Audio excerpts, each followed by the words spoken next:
अगर आप भी लेना चाहते हैं देश दुनिया की तमाम जानकारी तो आज ही सब्सक्राइब करें हमारे चैनल को।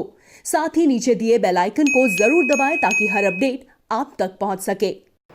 नमस्कार, प्रवासी न्यूज नेटवर्क पर आप सभी का स्वागत है। कोरोना वायरस के कारण जब मार्च महीने में देश में लॉकडाउन लगाया गया था तो लाखों की संख्या में प्रवासी श्रमिक अपने अपने मूल स्थानों की ओर चल पड़े थे।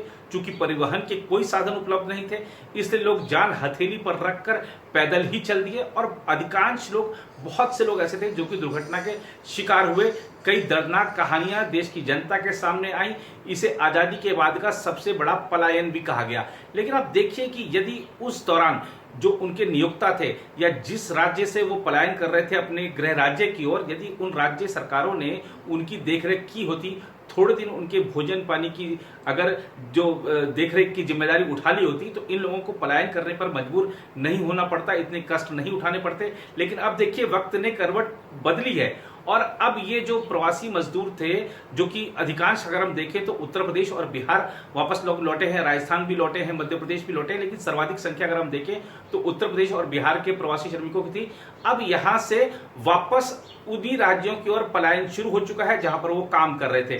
देखिए, ये जो राज्य सरकारें हैं, इन लोगों ने वादा तो किया कि हम आपको रोजगार देंगे, आप प्रवासी श्रमिक आए हैं, आप क्वारंटाइन समय पूरा कीजिए अपना, आपको रोजगार दिया जाएगा, स्थानीय स्तर पे कुछ ना कुछ इंतजाम किए जाएंगे। लेकिन इंतजाम तुरंत नहीं किए जा सकते हैं, इसमें वक्त लगता है और वक्त इनके पास भी नहीं है, क्योंकि जब भूख लगी थी तभी ये जहां पर ये काम कर रहे थे वहां से छोड़कर आए थे, क्योंकि इनके पास खाने को कुछ नहीं था। अब वही स्थिति इनके अपने गृह राज्य में हो रही है कि इनके पास जो इनकी आमदनी थी वो खत्म हो चुकी है और पैसा बचा नहीं है। और अब इनको जो स्थानीय स्तर पर जो अपना भविष्य नजर भी आ रहा है, अगर मनरेगा जॉब की ही बात करें तो 192 रुपया प्रतिदिन या 200 रुपया या उससे ज्यादा अगर किसी राज्य में है तो उतना रुपया इनको प्रतिदिन मिलेगा, जबकि इससे कहीं ज्यादा वो उस राज्य में कमा रहे थे जहां पर ये कोरोना के आने से पहले तक काम कर रहे थे। तो अब ये सब लौटने लगे हैं और एक पलायन दोबारा दिख रहा है। इन प्रवासियों के नियोक्ता, जिनमें से कई ने लॉकडाउन के दौरान उन्हें लगभग छोड़ दिया था, अब उन्हें वापस लाने के लिए ट्रेन और यहाँ तक कि विमान के टिकट भेज रहे हैं, क्योंकि कारखाने चालू हो चुके हैं और निर्माण गतिविधि तथा फसल बुआई का मौसम शुरू हो गया है। अहमदाबाद, अमृतसर, सिकंदराबाद और बेंगलुरु जैसे जगहों के लिए मेल और एक्सप्रेस ट्रेनें पूरी तरह भरकर चल रही हैं, जहां से कुछ समय पहले ये कामगार पैदल चलकर, साइकिल चलाकर और ट्रकों के जरिए, यहां तक कि कंटेनर ट्रकों और कंक्रीट मिक्सिंग मशीन वाहन में छिपकर आनन फानन में अपने घर लौटे थे।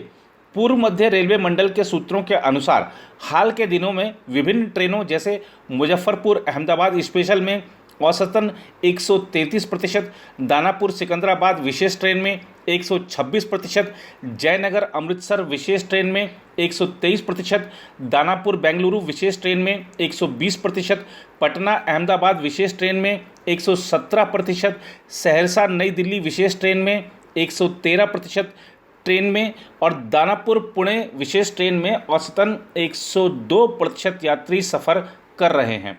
पूर्व मध्य रेलवे के मुख्य जनसंपर्क अधिकारी राजेश कुमार ने बताया कि रेलवे प्रतीक्षा सूची की बारीकी से निगरानी कर रहा है और यात्रा को सुगम बनाने के लिए आरक्षण की स्थिति को जल्दी से जल्दी अपडेट कर रहा है। उन्होंने कहा, अगर जरूरत पड़ी तो यातायात के दबाव वाले मार्गों पर और ट्रेनें चलाई जा सकती हैं। पूर्व मध्य रेल में दानापुर, सोनपुर, दीनदयाल उपाध्याय, समस्तीपुर और धनबाद रेल मंडल शामिल हैं। उत्तर बिहार के दरभंगा जिले से आई एक खबर में कहा गया है कि महाराष्ट्र, पंजाब, हरियाणा और आंध्र प्रदेश की नंबर प्लेट वाली लग्जरी बसें और अन्य वाहन प्रवासियों को उनके कार्यस्थल पर वापस ले जाते हुए दिख रहे हैं।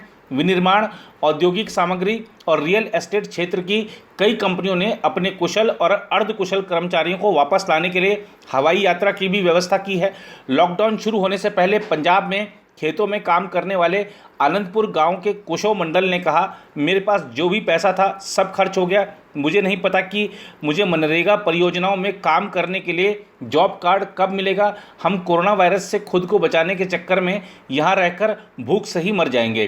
पंजाब के खेतों में काम करने वाले एक अन्य मजदूर रतियारी खीरकपुर गांव निवासी राजीव चौपाल ने कहा, मैं पंजाब में अपने नियोक्ता के खेत में काम के लिए लौट रहा हूं। उन्होंने मुझे अच्छे पैसे देने का वादा किया है। उन्होंने कहा कि उन्हें 1 एकड़ खेत पर 3500 रुपये, जो कि कोरोना से पहले की दर थी, के बदले धान रोपाई के लिए 5,000 रुपये की पेशकश अब की जा रही है।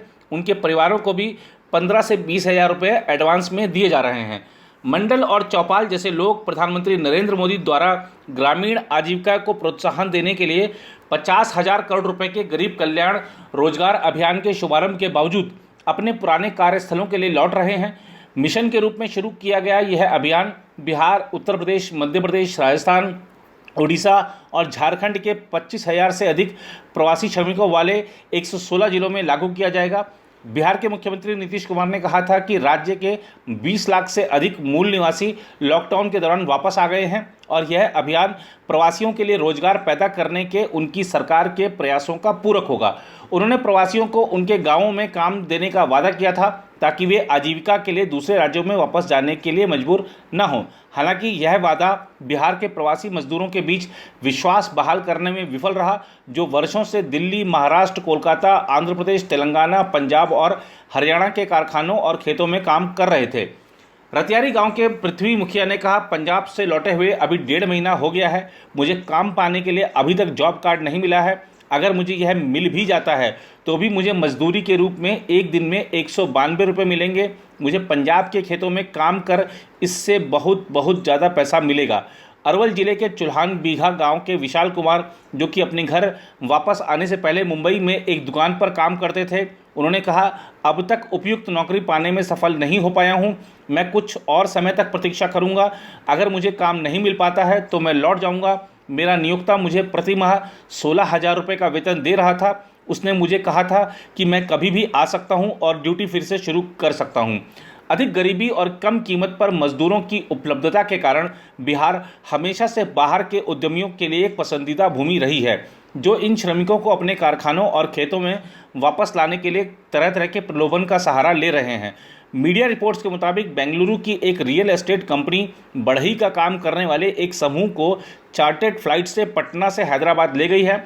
चेन्नई स्थित एक अन्य रियल एस्टेट कंपनी ने पटना से 150 कुशल श्रमिकों को ले जाने के लिए विमान किराए पर लिया था। मई के पहले सप्ताह में ही 200 से अधिक कामगार जो होली के अवसर पर बिहार आए थे और लॉकडाउन के कारण वापस नहीं जा सके थे, वे तेलंगाना लौट गए थे। एक कहावत के अनुसार, घर वही है जहां दिल लगे। हालांकि भूख भी एक वास्तविकता है जो कोई सीमा नहीं जानती है। भयावह कोरोना वायरस के कारण खड़ी की गई सीमा को भी नहीं, क्योंकि आज़ादी के बाद के सबसे बड़े पलायन की पीड़ा को पीछे छोड़ हजारों लोग बिहार से अपने कार्यस्थलों को लौटने लगे हैं। और इस बीच अगर हम रेलवे की बात करें, रेलवे ने भी साफ कर दिया कि प्रवासी श्रमिकों के लिए जो स्पेशल ट्रेनें चलाई गई थी, अब उनकी कोई डिमांड नहीं है, इसलिए उसको चलाया नहीं जा रहा है। हम आपको बता दें कि 1 मई से जब ये ट्रेनें शुरू हुई थी, तब से लेकर अब तक लगभग 4600 ट्रेनें चलाई जा चुकी हैं और लगभग 1 करोड़ या उसके आसपास के जो संख्या ऐसी है जिन प्रवासी श्रमिकों को उनके गृह राज्य भेजा गया था। और अब आप देखिए कि वापसी की जो प्रक्रिया शुरू हुई है, चाहे वो तेलंगाना जा रहे हैं, चाहे महाराष्ट्र, गुजरात, अधिकांश जो ट्रेनें हैं भर भर कर आ रही हैं, लोग लौट रहे हैं अपने अपने कामों पर। तो इस तरह से जो देश की अर्थव्यवस्था है, देश की जो विनिर्माण इकाइयां हैं, वो वापस पटरी पर लौट रही हैं। लॉकडाउन के बाद देश अब अनलॉक हो चुका है।